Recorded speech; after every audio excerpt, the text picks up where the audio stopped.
Welcome to another session of ICS online. आज हम लेकर आए हैं आपके लिए खास तैयारी के लिए important current affairs MCQ video, क्योंकि 30 सितंबर 2023 को होने वाले बीपीएससी प्री एग्जाम सिर्फ 12 दिन दूर है। इसलिए आप सभी तैयार हो जाइए, क्योंकि हम आपको प्रोवाइड करेंगे वो सारी इम्पोर्टेंट करंट अफेयर्स जो आपके एग्जाम में आने वाले हैं। तैयारी शुरू करें और साथ में हमारे यूट्यूब चैनल को सब्सक्राइब और नोटिफिकेशन बेल को प्रेस करके हमारे साथ जुड़ जाए। आइए तैयारी शुरू करते हैं। आज का जो पहला क्वेश्चन है, मेरी माटी मेरा देश अभियान किस मंत्रालय की पहल है? मेरी Maati Mera Desh campaign is an initiative of which ministry? And the options are: option A ministry of Panchayati Raj, option B ministry of rural development, option C ministry of mines, या option D ministry of health welfare. इसका जो answer होगा option number B, ग्रामीण विकास मंत्रालय, ministry of rural development. मेरी माटी मेरा देश अभियान ग्रामीण विकास मंत्रालय की एक पहल है जो 9 से 15 अगस्त के बीच पूरे देश में चलाया गया, और इसमें 7,500 ब्लॉकों से चुने हुए युवा दिल्ली के कर्तव्य पथ पर एकत्रित हुए। सभी ने अपने गांव ग्राम पंचायतों से मिट्टी लेकर वहां पहुंचे। अगले सवाल की तरफ चलते हैं। क्वेश्चन नंबर 2, भारत में न्यूनतम आय गारंटी कानून लाने वाला पहला राज्य कौन सा है? Which is the first state in India to make minimum income guarantee law? जैसा कि हम सभी जानते हैं, अभी अभी राजस्थान ने minimum guarantee law bill pass किया है। राजस्थान के सीएम कौन है? अशोक गहलोत। तो इसका जो आंसर हो जाएगा ऑप्शन नंबर डी, राजस्थान। ये अशोक गहलोत की तस्वीर है। इस सेशन में हमने हर डिस्कशन के साथ एक तस्वीर को ऐड किया ताकि आपको कैच करने में और याद करने में इजी हो, क्योंकि हम सभी लोग जानते हैं तस्वीर पिक्चर याद करने और विजुअलाइज करने के लिए ज़्यादा इजी होते हैं। तो न्यूनतम गारंटी बिल के बारे में अगर बात करें तो राजस्थान ऐसा करने वाला पहला राज्य बना है। ग्रामीण और शहरी क्षेत्र में महीने में 25 दिन के अतिरिक्त रोजगार की गारंटी देने वाला राज्य बना ये। इस विधेयक के कानून बनने के बाद राज्य में सामाजिक सुरक्षा पेंशन योजनाओं के तहत वृद्ध, विशेष योग्यजन, विधवा और सिंगल फीमेल लाभार्थियों को हर महीने न्यूनतम 1,000 रुपये मिलेंगे। अगले क्वेश्चन की तरफ चलते। क्वेश्चन नंबर 3, हाल ही में भारत की विपक्षी पार्टियों ने 2024 के चुनाव के लिए किस नाम के गठबंधन का गठन किया है? Recently the opposition party of India have formed an alliance of what name for the election of the year 2024। और ये न्यूज़ बहुत ज़्यादा पॉपुलर था, बहुत ज़्यादा ट्रेंड में था। जैसा कि हम सभी जानते हैं, 26 दलों के विपक्षी पार्टियों ने मिलकर एक गठबंधन बनाया और इस गठबंधन का नाम इंडिया रखा गया है, I.N.D.I.A। यानी कि इसका जो आंसर हो जाएगा ऑप्शन नंबर ए, इंडिया। और इस इंडिया का जो फुल फॉर्म है वो नेशनल डेवलपमेंट इंक्लूसिव अलायंस। इस गठबंधन में जैसा कि मैंने बताया लगभग 26 दल हैं, और इसका थीम जो है जुड़ेगा भारत तो जीतेगा भारत।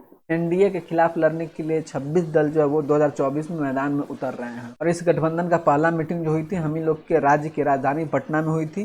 दूसरा बैठक बेंगलोर में हुई और गठबंधन ने आगामी लोकसभा चुनाव मिलकर लड़ने का संकल्प लिया। अगले क्वेश्चन की तरफ चलते। क्वेश्चन नंबर 4, किस भारतीय वैज्ञानिक को एनी अवार्ड से सम्मानित किया गया है? Which Indian scientist has been awarded with any award? And the options are: option A Vashishtha Narayan, option B T Pradeep, option C P Veera Muthuvel, option D none of the above.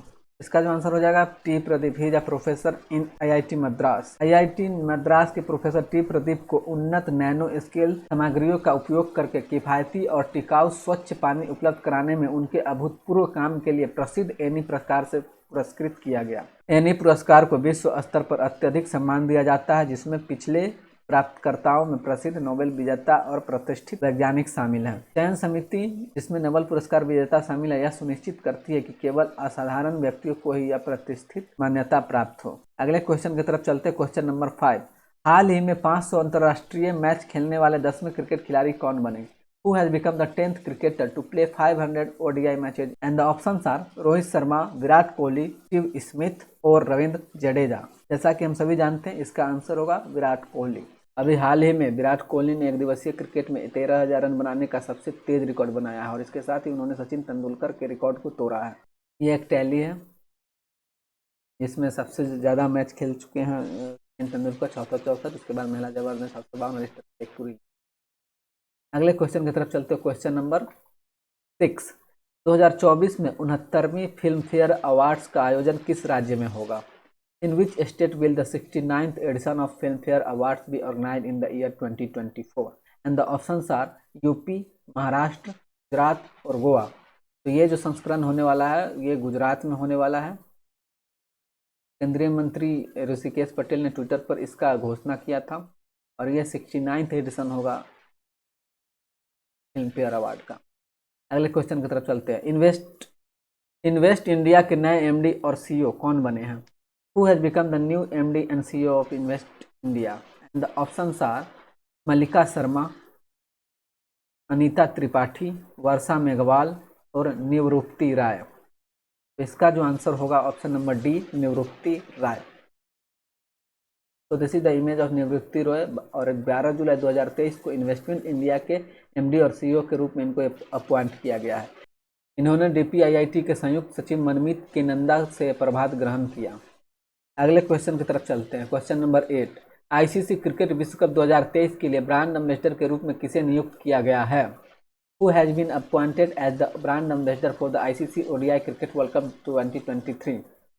2023 का वर्ल्ड कप के बारे में अगर बात करें तो वो अब से कुछ दिन बाद स्टार्ट होने वाला है अक्टूबर में, और यह इसकी मेजबानी जो है भारत करेगी। और इसलिए इस बार जो आईसीसी विश्व कप 2023 के ब्रांड एम्बेसडर के रूप में चुना गया वो शख्स शाहरुख खान है। विश्व कप 2023 भारत में 5 अक्टूबर से 19 नवंबर 2023 तक आयोजित किया जाएगा। भारत का जो पहला मैच होगा वो 8 अक्टूबर को ऑस्ट्रेलिया के खिलाफ होगा। फाइनल 19 नवंबर को नरेंद्र मोदी स्टेडियम यानी कि अहमदाबाद में खेला जाएगा। संयुक्त राज्य इतिहास में पहली महिला कौन है जो शीर्ष नौसेना अधिकारी बनी है? Who is the first woman in US history to become the top naval officer? And the options are options A Lisa Franchetti, option B Ashley Barty, option C Helena Trump और option D none of the above. इसका जो answer होगा option A Lisa Franchetti. Lisa Franchetti और इनको America के इतिहास में पहली बार सेना चीफ के रूप में अपॉइंट किया गया है। ये 1985 में यूएस नेवी में शामिल हुई थी। अगले क्वेश्चन की तरफ चलते। क्वेश्चन नंबर 10, किसने 2023 में न्यू दिल्ली में पहले वैश्विक खाद्य विनियामक सम्मेलन का उद्घाटन किया? Who inaugurated the first global food regulatory summit 2023 in New Delhi? And the options are A Gopal Hari Singh, B Mansukh Mandaviya, C Narendra Modi और D राजनाथ सिंह। इसका जो आंसर हो जाएगा option number B Mansukh Mandaviya. केंद्रीय स्वास्थ्य और परिवार कल्याण मंत्री डॉक्टर मनसुख मांडविया ने 20 जुलाई 2023 को नई दिल्ली में पहले वैश्विक खाद्य विनियामक शिखर सम्मेलन का उद्घाटन किया। इस सम्मेलन का उद्देश्य सहयोग के माध्यम से खाद्य सुरक्षा को बढ़ावा देना है। इस सम्मेलन का आयोजन FSSAI ने 20 और 21 जुलाई 2023 को मनकेशव ऑडिटोरियम नई दिल्ली में किया था। अगले क्वेश्चन की तरफ चलते। क्वेश्चन नंबर 11, किस भारतीय संगीतकार को फ्रेंच सरकार द्वारा सेवालियर पुरस्कार से सम्मानित किया गया है? Which Indian musician has been honored with the Chevalier Award by the French government? And the options are option A Shashank Subramaniam, option B Arun Sairam, option C Geetanjali Shree और option D both A and B. का जो आंसर होगा option number D यानी कि both A and B, Shashank Subramaniam and Arun Sairam.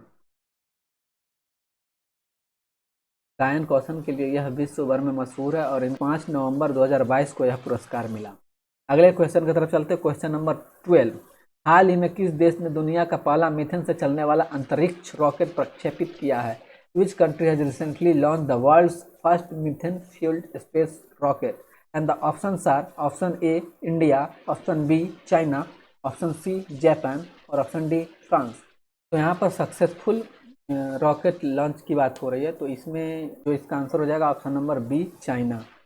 हालांकि America के SpaceX और कुछ और कंपनियों ने भी मीथेन रॉकेट लॉन्च किया था लेकिन वो सक्सेस नहीं हुआ था। जैसा कि हमें इस पिक्चर में देख सकते हैं, चीन की एक निजी अंतरिक्ष कंपनी 12 जुलाई 2023 को दुनिया के पहले मीथेन लिक्विड ऑक्सीजन रॉकेट को लॉन्च किया। इससे पहले टेरान 1 और स्पेसएक्स कंपनी का स्टारशिप मीथेन ऑक्सीजन से चलने वाली रॉकेट अपने पहले प्रयास में असफल रही थी। क्वेश्चन नंबर 13, एशियाई सर्फिंग चैंपियनशिप 2023 किस देश में आयोजित की गई थी? In which country was the Asian Surfing Championship 2023 organized? And the options are option A Maldives, B Sri Lanka, C Bharat और D Thailand. एंड इसका जो आंसर हो जाएगा ऑप्शन ए मालदीव्स। भारतीय सर्फ टीम ने मालदीव के पुलुसेंधु द्वीप में आयोजित एशियाई सर्फिंग चैंपियनशिप में कांस्य पदक जीता। इस चैंपियनशिप में एशिया के 18 देशों ने हिस्सा लिया। अगले क्वेश्चन की तरफ चलते हैं। क्वेश्चन नंबर 14, भारत ने सेमीकंडक्टर इकोसिस्टम के संयुक्त विकास के लिए किस देश के साथ एक समझौता किया है? India has signed an agreement with which country for joint development of semiconductor ecosystem? And the options are option A Brazil, option B Japan, option C Argentina, option D Germany. का जो आंसर होगा option number B Japan. ये भारत और Japan के leader आप देख सकते हैं पिक्चर में। इन्होंने सेमीकंडक्टर इकोसिस्टम के संयुक्त विकास के लिए एक एमओयू साइन किया है। समझौते का जो उद्देश्य वैश्विक आपूर्ति श्रृंखला के लचीलेपन के बढ़ावा देना है, विशेष रूप से महत्वपूर्ण सेमीकंडक्टर। जापान संयुक्त राज्य अमेरिका के बाद सेमीकंडक्टर इकोसिस्टम के संयुक्त विकास के लिए भारत के साथ समझौता करने वाला दूसरा क्वाड साझेदार है। क्वाड में कितने मेंबर हैं? Can anyone guess? क्वाड का फुल फॉर्म क्या है? Quad stands for quadrilateral security dialogue और इसमें जो है 4 देश है इंडो पैसिफिक रीजन के, यूनाइटेड स्टेट, यूएस, इंडिया और ऑस्ट्रेलिया। इसे याद रखिएगा, इट इज इंपॉर्टेंट। अगले क्वेश्चन की तरफ चलते हैं। क्वेश्चन नंबर 15, किस राज्य सरकार ने महिलाओं को मासिक वित्तीय सहायता प्रदान करने के लिए गृह लक्ष्मी योजना शुरू की है? Which state government has started a scheme called Grih Lakshmi to provide monthly financial assistance to women? And the options are option A Rajasthan, B Punjab, C Karnataka और D बिहार। इसका जो आंसर हो जाएगा ऑप्शन नंबर सी कर्नाटक। गृह लक्ष्मी योजना कर्नाटक सरकार की योजना है। इस योजना के अंतर्गत घर के मुखिया महिलाओं को हर महीने 2000 रुपये सीधे उनके अकाउंट में ट्रांसफर किए जाएंगे। सिद्धरामैया सरकार ने एक सार्वजनिक समारोह में गृह लक्ष्मी योजना शुरू की और इसका जो बजट है लगभग 17,500 करोड़ रुपए का है। अगले क्वेश्चन की तरफ चलते हैं। क्वेश्चन नंबर 16, केंद्रीय मंत्री नितिन गडकरी ने किस राज्य में 5600 करोड़ यानी कि 5600 करोड़ रुपए की राष्ट्रीय हाईवे परियोजना का शुभारंभ किया है? Union minister Nitin Gadkari has launched 5600 crore rupees national highway project in which state? And the options are UP, MP, Rajasthan और आसाम। का जो आंसर हो जाएगा ऑप्शन नंबर सी राजस्थान। जैसा कि हम देख सकते हैं यहाँ, केंद्रीय सड़क परिवहन और राजमार्ग मंत्री नितिन गडकरी ने 4 जुलाई 2023 को राजस्थान के प्रतापगढ़ में 5600 करोड़ रुपए यानी कि 5600 करोड़ रुपए की 11 राष्ट्रीय राजमार्ग परियोजनाओं का उद्घाटन और शिलान्यास किया।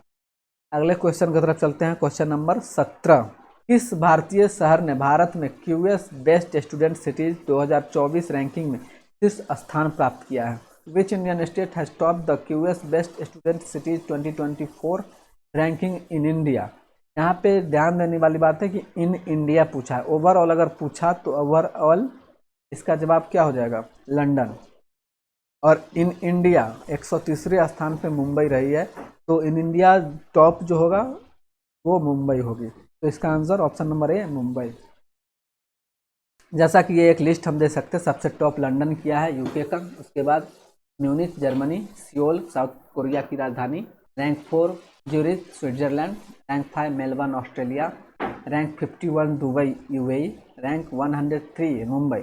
इंडिया में सेकेंड रैंक पे देखें तो rank 114 Bangalore, third rank 125 Chennai and fifth rank 129 new Delhi. Mumbai को 48.5 स्कोर आया और इसके साथ वो 103rd पे आए थे। विदेश में पढ़ाई करने के इच्छुक छात्रों के लिए लंदन को सर्वश्रेष्ठ शहर का दर्जा दिया गया। क्वेश्चन नंबर 18, किस भारतीय कंपनी ने यूनाइटेड किंगडम में एक वैश्विक बैटरी सेल जिगा फैक्ट्री स्थापित करने की घोषणा की है? Which Indian company has announced to set up a global battery cell giga factory in United Kingdom UK? And the options are A Adani Group, B Tata Sons, C Mahindra and Sons और option D Reliance Industries. का जो answer हो जाएगा option number D Tata Sons. Tata समूह ने United kingdom में एक वैश्विक बैटरी सेल गीगा फैक्ट्री स्थापित करने की घोषणा की है। यह गीगा फैक्ट्री सालाना 40 गीगावाट सेल का उत्पादन करने में सक्षम होगी। टाटा समूह इस गीगा फैक्ट्री को स्थापित करने के लिए 4 बिलियन पाउंड यानी कि $5.2 बिलियन से अधिक का निवेश करेगा। अगले क्वेश्चन की तरफ चलते हैं। Question number 19, who has won the women's single title at Wimbledon 2023? किसने विंबलडन 2023 में महिला सिंगल खिताब जीता है? And options are Ons Jabeur, option B Marketa Vondrousova, option C Barbora Strycova, option D Hsieh Suwei. इसका जो आंसर हो जाएगा option number B Marketa Vondrousova. ये मार्केटा वोंद्रोसोवा ने 2023 विंबलडन चैंपियनशिप में महिला एकल टेनिस खिताब जीता है।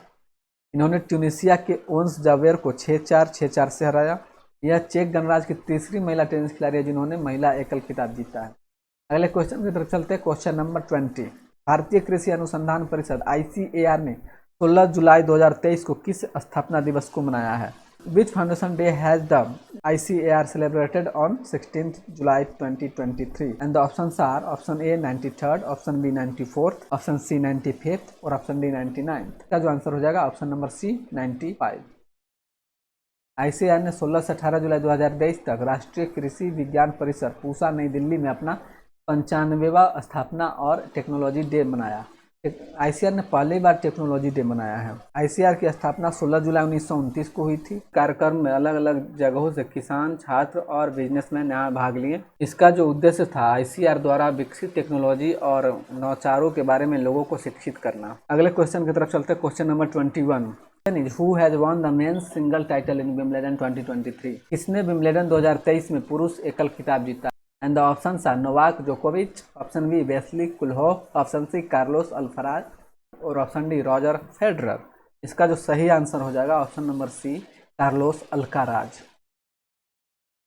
अगले क्वेश्चन की तरफ चलते हैं, क्वेश्चन नंबर 22। कौन सा भारतीय बैडमिंटन खिलाड़ी कनाडा ओपन का खिताब जीता है? Which Indian badminton player has won the title of Canada Open? And the options are Parupalli Kashyap, Srikanth Kidambi, Lakshya Sen और बी साई प्रणीत। और इसका सही आंसर हो जाएगा ऑप्शन सी लक्ष्य सेन। भारतीय बैडमिंटन खिलाड़ी लक्ष्य सेन ने कनाडा ओपन 2023 में मौजूदा ऑल इंग्लैंड चैंपियन चीनी खिलाड़ी ली सी फेंग को सीधे सेटों में 21, 18, 22, 20 से मात देते हुए पुरुष एकल खिताब को अपने नाम करने में कामयाबी हासिल की। अगले क्वेश्चन की तरफ चलते हैं, question number 23। I think this is a repeated question. Bharat और किस देश ने सेमीकंडक्टर इकोसिस्टम विकसित करने के लिए MOU पर हस्ताक्षर किया है?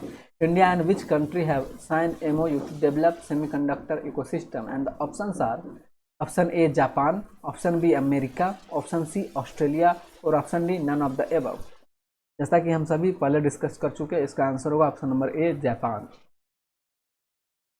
अगले क्वेश्चन की तरफ चलते हैं। G20 भारत के चेयरमैनशिप के तहत तीसरी व्यापार और निवेश कार्य समिति की मीटिंग कहाँ हुई थी? Where was the third trade and investment working group meeting held under the G20 chairmanship of India? And the options are A Gandhinagar, B Ahmedabad, C Kevadia, D Surat. तो इसका जो सही आंसर हो जाएगा ऑप्शन नंबर सी केवडिया। आप लोग गांधीनगर और अहमदाबाद को देखते हुए एक मत मार दीजिएगा कि बिजनेस से है तो यहीं कहीं होगा इसका। नहीं, इसका answer option number C Kevadia है। तीसरी व्यापार और निवेश कार्य समूह TIWG की बैठक केवडिया गुजरात में हुई। यह 3 दिवसीय बैठक 10 से 12 जुलाई तक हुई। इसमें 75 से अधिक देशों के प्रतिनिधियों ने भाग लिया। 18वां राष्ट्राध्यक्षों और शासन अध्यक्षों का शिखर सम्मेलन हुआ, वो दिल्ली में हुआ। और इसी के साथ हम यह भी जानते हैं कि अगला जो G20 शिखर सम्मेलन होगा उसकी अध्यक्षता भारत ने ब्राज़ील को सौंप दी है, यानी कि अगला G20 शिखर सम्मेलन ब्राज़ील में होगा। तो ये भी याद रखिएगा, क्वेश्चन में ये आ सकता है अगला G20 शिखर सम्मेलन कहाँ होगा। अगले क्वेश्चन की तरफ चलते हैं, क्वेश्चन नंबर 25। किस भारतीय ग्रैंड मास्टर ने हंगरी में सुपर GM शतरंज टूर्नामेंट जीता? Which Indian grand master won the super GM chess tournament in Hungary? And the options are option A Mittal Sareen, option B Adhiban Bhaskaran, option C Parimarjan Negi और ऑप्शन डी आर प्रज्ञानंदा। तो इसका जो answer होगा option D R Praggnanandhaa. Genius mean super extra ordinary. बड़े बड़े chess champion को ये 17 वर्षीय लड़का ने धूल चटा दी है। ये आर प्रज्ञानंदा जिन्होंने हंगरी में सुपर GM चेस टूर्नामेंट जीता है। इन्होंने 10 खिलाड़ियों के बीच खेली गई इस प्रतियोगिता में 6.5 अंक बनाकर शीर्ष स्थान स्थापित किया। अगले क्वेश्चन की तरफ चलते हैं, क्वेश्चन नंबर 26। किस राज्य सरकार ने सशक्त महिला ऋण योजना का शुभारंभ किया है? Which state government has launch Sashakt Mahila loan scheme? And the options are option A Karnataka, option B Madhya Pradesh, option C Himachal Pradesh और ऑप्शन डी उत्तर प्रदेश। इसका जो सही आंसर हो जाएगा ऑप्शन नंबर सी हिमाचल प्रदेश। हिमाचल प्रदेश के मुख्यमंत्री सुखविंदर सिंह सुक्खू ने महिलाओं को आर्थिक रूप से सशक्त बनाने के लिए 20 जुलाई को सशक्त महिला ऋण योजना का उद्घाटन किया। इस योजना के तहत लाभार्थियों को 8.51% की अपेक्षाकृत कम ब्याज दरों पर 21,000 रुपये, 51,000 रुपये या 1,01,000 रुपये की क्रेडिट सुविधा मिलेगी। इस योजना का मुख्य लाभ क्या है कि आपको गारंटी के तौर पर कुछ जमा नहीं करना पड़ेगा, कुछ संपत्ति या कोई भी सामान जमा करने की जरूरत नहीं है। अगले क्वेश्चन की तरफ चलते हैं। Question number 27। हाल ही में उत्तर समुद्र को पार करने वाले सबसे युवा स्विमर व्यक्ति कौन है? Who has recently become the youngest swimmer to swim across the North Channel? जैसा कि हम जानते हैं north channel is one of the dangerous channel in world. ये बहुत ही ज़्यादा ठंडा होता है और इसमें बहुत सारे जो है जेली फिश पाए जाते हैं, फिर भी इसको सबसे कम उम्र में भारत के अंशुमन झिंगरान ने क्रॉस किया है। तो इसका जो सही आंसर हो जाएगा option number C, Anshuman Jhingran. Anshuman Jhingran 17 जुलाई को इसने यह उपलब्धि हासिल की। नॉर्थ चैनल जो है वो स्कॉटलैंड और उत्तरी आयरलैंड के बीच स्थित सबसे कठिन महासागर में से एक माना जाता है और जैसा कि हम बता चुके हैं आपको, ये बहुत ज़्यादा ठंडा है और इसमें बहुत सारे जेली फिश हैं। अगले क्वेश्चन की तरफ चलते हैं। Question number 28। किस बैंक ने अमृत महोत्सव एफडी योजना लॉन्च की है? Which bank has launched Amrit Mahotsav FD scheme? And the options are option A HDFC Bank, option B IDBI Bank, option C Axis Bank और option D Punjab National Bank. इसका जो आंसर होगा option number D IDBI Bank. IDBI Bank ने Amrit Mahotsav FD launch की है जो भारत के आज़ादी के 75 वर्ष पूर्व होने के उपलक्ष्य में शुरू की गई है। इस योजना के तहत सामान्य NRI और NRO श्रेणी के ग्राहकों को 7.15 ब्याज दर और वरिष्ठ नागरिकों को 7.65 ब्याज दर मिलेगी। IDBI ने 14 जुलाई 2023 से 375 दिनों की एक विशेष कर योजना भी शुरू की। इस योजना के तहत सामान्य ग्राहकों को 7.10 ब्याज दर और वरिष्ठ नागरिकों को 7.6 ब्याज दर मिलेगी। अगले क्वेश्चन की तरफ चलते हैं। Question number 29। Nelson Mandela International Day हर साल किस तारीख को मनाई जाती है? On which date Nelson Mandela International Day is celebrated every year? आप लोगों को पता है नेल्सन मंडेला कौन थे? Is former president of South Africa और इन्होंने रेशियल डिस्क्रिमिनेशन यानी कि रंग भेद के लिए बहुत ज़्यादा संघर्ष किया था। जैसे गांधी जी का एक बहुत बड़ा छवि है, एक बहुत बड़ा इमेज है वर्ल्ड के वैश्विक मंच पे, उसी तरह नेल्सन मंडेला का भी पूरे वैश्विक मंच पे बहुत बड़ी एक इमेज है। UN ने 2009 में 18 जुलाई को इंटरनेशनल मंडेला डे के तौर पे घोषित किया था और तब से 18 जुलाई यानी कि मंडेला के जन्मदिन को इंटरनेशनल मंडेला डे के रूप में मनाया जाता है। तो इसका जो आंसर हो जाएगा ऑप्शन नंबर बी, 18 जुलाई, 18 जुलाई। नेल्सन मंडेला 1994 से 1999 तक साउथ अफ्रीका के राष्ट्रपति रहे। अगले क्वेश्चन की तरफ चलते हैं। Question number 30। किस देश ने अपना सबसे उच्च सम्मान legion of honour cross PM Modi को प्रदान किया है? Which country has awarded its highest honour grand cross of the legion of the honour to PM Narendra Modi? And the options are option A Japan, option B Britain, option C France और option D Canada. इसका जो answer हो जाएगा option C France. France के राष्ट्रपति एमुअल Macron ने भारत के प्रधानमंत्री नरेंद्र मोदी को फ्रांस के सबसे हाईएस्ट अवार्ड से सम्मानित किया है। यह सम्मान पाने वाले भारत के पहले प्रधानमंत्री हैं। लीजन ऑफ ऑनर नागरिक या सैन्य क्षमता में राष्ट्र की सेवा में अर्जित उत्कृष्ट योग्यता के लिए दिया जाने वाला पुरस्कार है। अगले क्वेश्चन की तरफ चलते। Question number 31। इंटरनेशनल मलाला दिवस किस तारीख को मनाया जाता है? On which date International Malala Day is celebrated? And the options are A 10 July, B 12 July, C 14 July और D 20 जुलाई। तो इसका जो आंसर हो जाएगा ऑप्शन नंबर बी, 12 जुलाई। 12 जुलाई जो है मलाला का जन्म दिवस गया। सबसे कम उम्र में नोबेल पुरस्कार पाने वाली यह महिला है जो पाकिस्तान की एक्टिविस्ट है और इन्होंने तालिबानियों के खिलाफ महिला शिक्षा के लिए 17 वर्ष की उम्र में संघर्ष किया। इनके इस जज्बा और महिलाओं के प्रति संघर्ष के लिए इनको नोबेल पुरस्कार से सम्मानित किया गया था। यह तस्वीर जो मलाला और मलाला के साथ जो आप देख सकते हो वो भारत के कैलाश सत्यार्थी हैं। ये भी वैश्विक मंच पे एक बहुत बड़े समाज सुधारक है और समाज कल्याण के लिए काम करते हैं। 80,000 बच्चों को आप न सिर्फ बाल मजदूरी से मुक्त करवा रहे हैं बल्कि अच्छी शिक्षा भी दे रहे हैं। जहाँ तक मलाला डे की बात करें तो UN ने 2015 में आधिकारिक तौर पर 12 जुलाई को अंतर्राष्ट्रीय मलाला दिवस के रूप में नामित किया था। अगले क्वेश्चन की तरफ चलते हैं। 32। किस महिला क्रिकेटर को जून 2023 के लिए ICC player of the month पुरस्कृत किया गया है? Which female cricketer has been awarded the ICC Player of the Month for June 2023? And the options are A. Stephanie Taylor, West Indies, B. Ashley Gardner, Australia, C. Smriti Mandhana, India, D. Belinda Clark, Australia. इसका जो answer हो जाएगा option number B Ashleigh Gardner. Ashleigh Gardner जो है वो Australia की allrounder है और इन्होंने वर्ल्ड कप में बहुत ही रिकॉर्ड तोड़ प्रदर्शन किया था। इनको 3 बार international cricketer of the year का अवार्ड मिला है, जो कि सबसे अधिक है। ये एस्ले गार्डनर की पिक्चर है। गार्डनर ने दिसंबर 2022 और फरवरी 2023 में भी यह पुरस्कार जीता था और इस तरह वो 3 पुरस्कार जीतने वाली पहली खिलाड़ी हैं। अगले क्वेश्चन की तरफ चलते। Question number 33। नबार्ड ने 2 जुलाई को किस फाउंडेशन डे का जश्न मनाया था? Which foundation day was celebrated by NABARD on 2nd July? And the options are A 34th, B 38th, C 42nd और D 34th। का जो सही आंसर होगा ऑप्शन नंबर सी 42nd। राष्ट्रीय कृषि और ग्रामीण विकास मंत्रालय नाबार्ड ने 12 जुलाई 2023 को अपना 42वां स्थापना दिवस मनाया। नाबार्ड की स्थापना कब हुई थी? 1982 में। इसका मुख्य लक्ष्य क्या था? कृषि और ग्रामीण क्षेत्रों में वित्तीय और विकासात्मक सहायता प्रदान करना। का हेडक्वार्टर कहाँ है? मुंबई।